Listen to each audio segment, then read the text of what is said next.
ਇਹ ਜਨਾਬ ਇਹਨਾਂ ਦੋਨਾਂ ਦੀ ਤੁਸੀਂ ਲੜਾਈ ਵੀ ਦੇਖੀ, ਆਪਣਾ ਫੈਸਲ ਵਾਡਾ ਔਰ ਜਨਾਬ ਇਹ ਆਪਣਾ ख्वाजा आसिफ ਦੀ। ਉਹਨੂੰ ਕਹਿ ਰਿਹਾ ਕਿ ਤੇਰਾ ਅੱਬਾ ਕੌਣ ਹੈ, ਤੇ ਆਂਦਾ ਤੇਰਾ ਬਾਪ ਕੌਣ ਹੈ।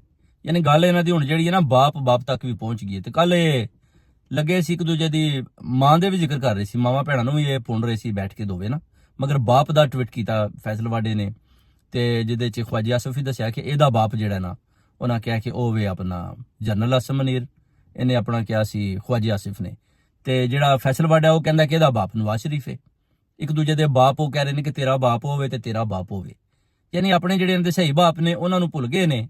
ਇਹ ਦੂਜਿਆਂ ਨੂੰ ਲੋਕਾਂ ਨੂੰ ਦੱਸ ਰਹੇ ਨੇ ਕਿ ਤੇਰਾ ਬਾਪ ਹੋਵੇ, ਤੂੰ ਉਹਦੀ ਵਜ੍ਹਾ ਨਾਲ ਪਿਆ ਇੰਨਾ ਨੱਚਣਾ ਹੈ, ਤੇ ਤੂੰ ਬੜਾ ਡਾਂਸ ਕਰਨਾ ਹੈ, ਤੇ ਤੂੰ ਬੜਾ ਜਨਾਬ ਗੱਲਾਂ ਕਰਨਾ ਹੈ। ਇਹ ख्वाजा आसिफ ਨੇ ਫੈਸਲ ਵਾਡੇ ਨੂੰ ਕਿਹਾ, ਤੇ ਫੈਸਲ ਵਾਡੇ ਵੀ ਕਿਹਾ ਵਾ ਤੇਰਾ ਬਾਪ ਜਿਹੜਾ ਹੈ ਨਾ ਉਹ ਵੀ ਆ ਕੇ ਮੇਰੇ ਬਾਪ ਦੇ ਪੈਰੀ ਪਿਆ, ਤੇ ਮੇਰੇ ਬਾਪ ਨੇ ਫਿਰ ਤੇਰੇ ਬਾਪ ਨੂੰ ਛੱਡਿਆ।